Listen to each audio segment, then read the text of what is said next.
Moment, 1970s, Hong Kong. In the narrow shadows of a makeshift training hall, there were no cameras, no audience, just men. Bruce Lee stood still, sweat tracing the edges of his face, his breathing steady but sharp. Across from him, a man with eyes as cold as his fists. No one speaks about this fight. No one mentions what happened behind closed doors, where the world's most dangerous man faced the true weight of his own legend. 7 people were in that room. They saw what no one else would. Bruce Lee, still wrestling with his identity in the martial arts world, stood at the crossroads of his career. The actor, martial artist, and self-made legend had already carved a name for himself in cinema. His star was rising in the East, but in the West, he was still largely unknown. Lee's reputation, however, was anything but uncontroversial. In Hong Kong, where traditional martial arts schools ruled, Lee was considered an outsider, an innovator, but also a disruptor. His philosophy of Jeet Kune Do was met with suspicion and disdain by many of the established martial arts masters, who saw his approach as a dilution of their sacred, time-honored traditions. The very essence of martial arts, they believed, was rooted in strict forms and discipline. Lee's belief in fluidity and efficiency, combining elements from different systems, threatened to undermine their legacy. Despite the tension, Bruce Lee was also gaining a reputation as a fighter. Not just a screen idol, not just a teacher, but a man capable of doing real damage with his fists. He was physically precise, relentless, and strikingly fast. But beyond the physical skills was the psychological pressure he had to manage, a constant balancing act between the myth that surrounded him and the fear that his own potential for violence might one day slip beyond control. The underground fighter who believed in the power of spontaneity and adaptability was facing an inevitable moment. He would be forced to confront his greatest fear, the limits of his own system. But when the challenge arrived, it didn't come in the form of a grand spectacle. It wasn't in a ring, surrounded by cameras or eager fans. It came quietly, in a private room in Hong Kong, where he was about to face a fighter who wasn't seeking fame or recognition. He was seeking the truth, of Lee's ability, of Lee's legend. This wasn't a publicity stunt. The challenger who stepped forward was not someone Bruce Lee had ever heard of. He was not a celebrity, not a well-known figure in the martial arts world. He didn't possess the formal title of a master or the flashy credentials that often accompanied martial arts challenges.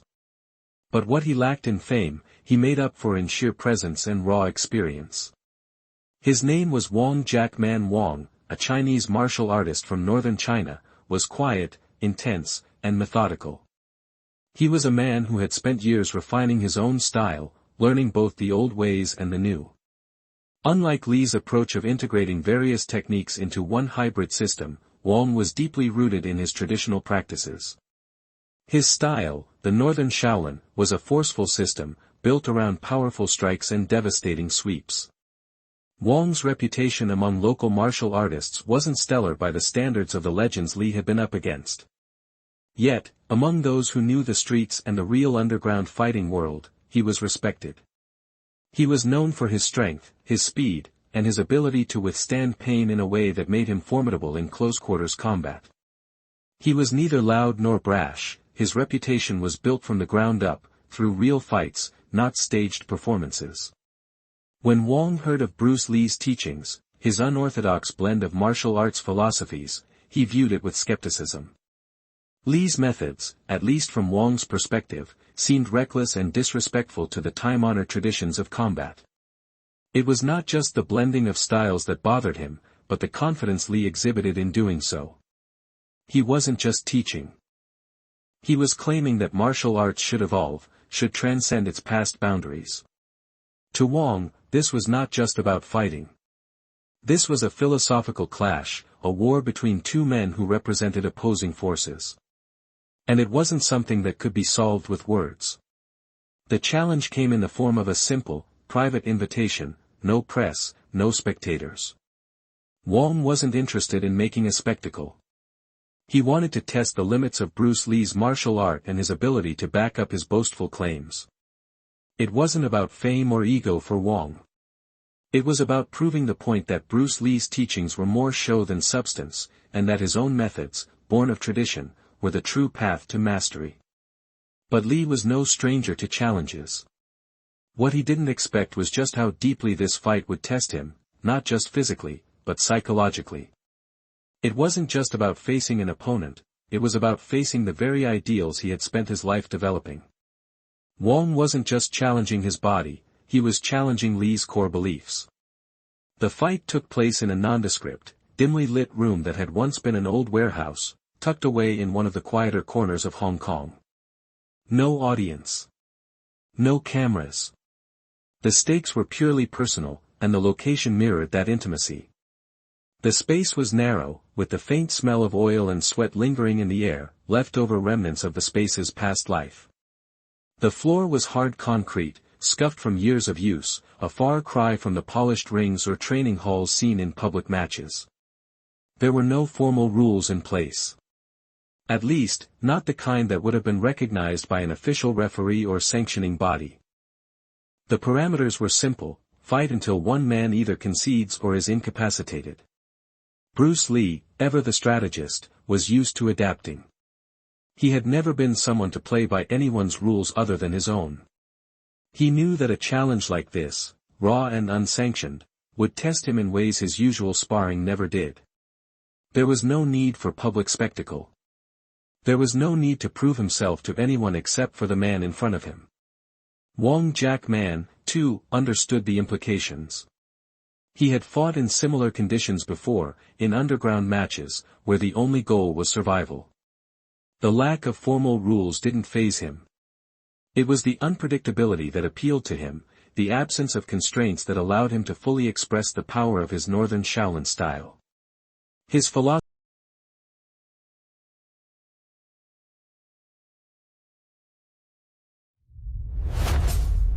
was clear: martial arts was about overcoming the situation, not adhering to rigid structures. This fight would be the ultimate test of that idea. There were no witnesses who would bring grandiose reports to the press. The room was small, and the only people present were a handful of friends, some loyal to Lee, others neutral but curious. The atmosphere was thick with unspoken tension. The room hummed with anticipation, the silence broken only by the sound of deep breathing as both men prepared. Lee stood calm but alert, his gaze focused, but his mind also probing the unknowns in front of him. Across from him, Wong Jack Man was still. His face was a mask, his emotions, unreadable, but his body coiled in readiness, every muscle prepared for the exchange. There was no fanfare.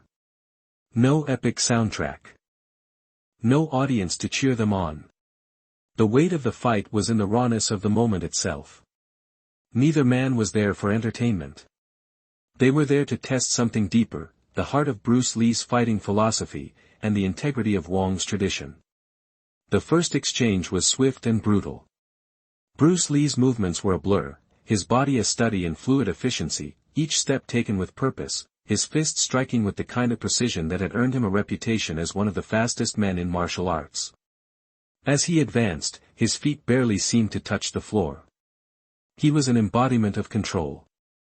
His energy, though explosive, never felt out of place. It was the very essence of what Lee had been teaching his students, the balance between force and finesse. Wong Jack Man, in contrast, moved with the grounded force of a mountain. His northern Shaolin training was evident in every action, his strikes were wide, powerful, designed to overpower. His footwork was deliberate, each step heavy with intention, like a powerful wave building before crashing. He met Lee's fluidity with a strength that was hard to ignore, each punch thrown with purpose, designed to keep Lee at bay. The first real contact came when Lee lunged, a rapid jab aimed at Wong's chest. Wong, expecting this kind of speed, deflected it with ease, using his forearm to redirect the force, but as Lee's body flowed into the follow-up, a hook to the side, he wasn't quite ready for it. The punch landed, grazing Wong's ribs, but it was enough to set the tone. For a moment, there was a flicker in Wong's eyes, surprise, perhaps. Bruce Lee wasn't just fast. He was tactical. He could adjust in the blink of an eye. Wong retaliated immediately. He closed the distance, forcing Lee back with a brutal combination, a series of hammering fists and sweeping leg strikes that could easily incapacitate an unprepared fighter. Lee was pushed back, his feet scuffing the concrete floor as he adjusted to the change in pace. But Lee wasn't unprepared. He knew how to evade the devastating force of Wong's strikes. With a quick shift of his weight, he spun, ducking under a sweeping kick and repositioning himself. The dance had begun. Lee's movement was almost like water, flowing and then crashing with calculated violence. He threw another combination, this time a series of jabs to the head, testing Wong's defenses. Wong blocked, but each punch carried an underlying force that made him think. This wasn't just a test of strength. This was a test of control. The gap between the two was clear. Lee was quicker, his body honed to a precision few could match. But Wong was strong, capable of enduring punishment and coming back just as hard. In that first exchange, both men gave as good as they got. There was no clear winner. But it was clear, this fight wasn't going to be decided on speed or strength alone. It would come down to something more. The intensity increased with each passing second. In the heat of the fight, the distance between Bruce Lee and Wong Jack Man closed rapidly. Each movement was a calculated risk. Lee's speed was unmatched, but Wong's raw power and unyielding style were forcing Lee to push his limits. No longer was it about showing off his speed or demonstrating his technical prowess. This fight was no longer a showcase, it was survival. The blows began to land with greater frequency. Lee's precision was undeniable, but Wong's strikes came like sledgehammers. A punch caught Lee in the ribs, sending a jolt of pain through his side. It wasn't the kind of superficial bruise one could ignore. It was deep. His breath came sharper, harder, each inhale a struggle. But Lee wasn't one to back down. His body, though feeling the strain, moved instinctively, dodging a brutal left hook from Wong, then pivoting around him, readying a counter. It was this moment, more than any before, where the fight became something deeper. It wasn't just about physical skill, it was about control. Lee had always prided himself on being the master of his body, able to move and adapt with surgical precision. Yet now, he could feel himself slipping. The primal force of Wong's style was testing Lee's very philosophy. Wong's eyes narrowed. He wasn't just fighting for victory, he was fighting to prove a point. His traditionalism, rooted in centuries of martial knowledge, demanded respect. To him, Lee's style was a blasphemy, a quick fix, a shallow interpretation of what true martial arts should be. But every time Lee struck back, it was a reminder that the world was changing. That the fight was no longer bound by tradition, but by raw, real-world consequences. The moment of escalation came when Wong landed a devastating blow to Lee's midsection, driving him back. Lee's body slammed against the concrete floor with a sickening thud. The pain surged through him like wildfire, his ribs screaming in protest. For a split second, the world slowed down. The fight had reached a crossroads. His body was telling him to retreat, to recover. But his mind? His mind was in turmoil. Bruce Lee had always been a man who believed in control. But now, as he stood there, gasping for air, feeling the weight of Wong's strikes, a question lingered: could he control himself enough to not destroy his opponent?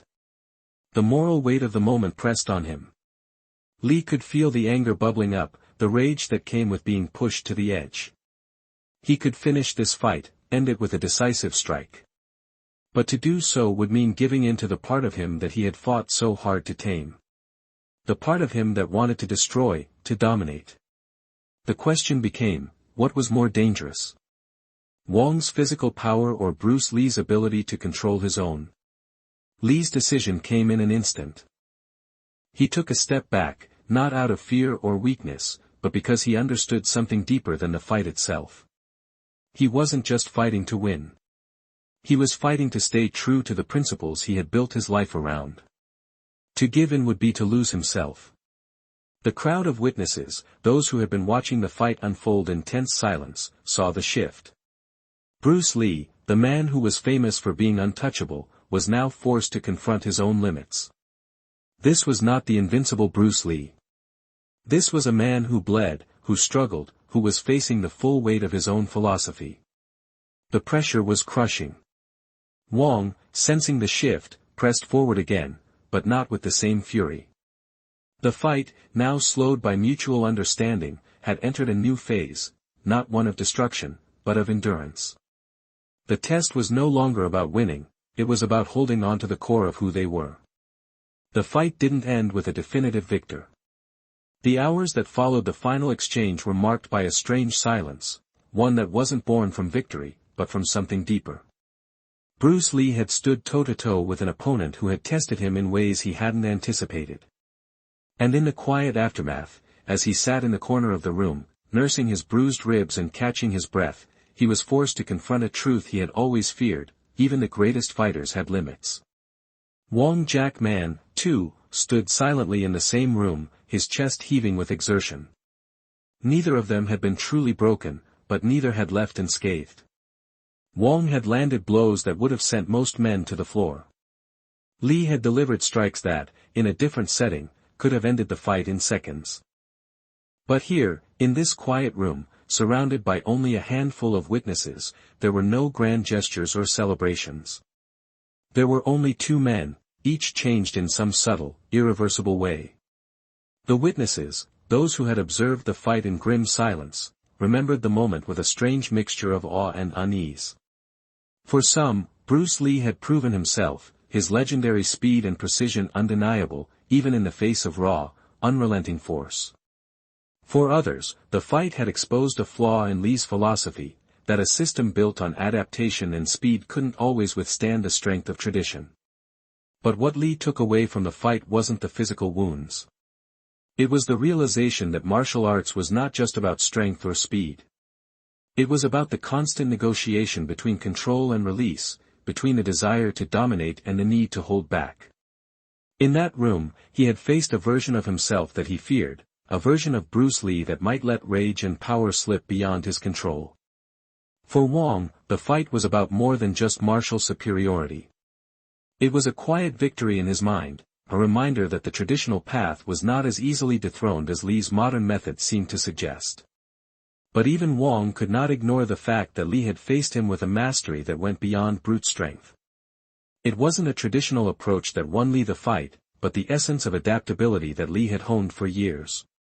Bruce Lee would go on to become an icon, his philosophy and fighting style reaching far beyond the confines of Hong Kong. His legacy would become a global phenomenon. But those who had witnessed that fight would always remember it differently. They would remember the vulnerability in Lee, the moment he was pushed to the edge of his potential and chose not to cross it. Bruce Lee had always believed that the strongest man in the room was the one who knew his own limitations.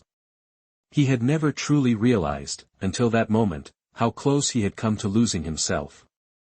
As he walked out of that room, his ribs aching and his thoughts lingering on the fight that had nearly broken him, one thing was clear: the greatest victory wasn't in defeating an opponent, it was in knowing exactly how much damage you chose not to do.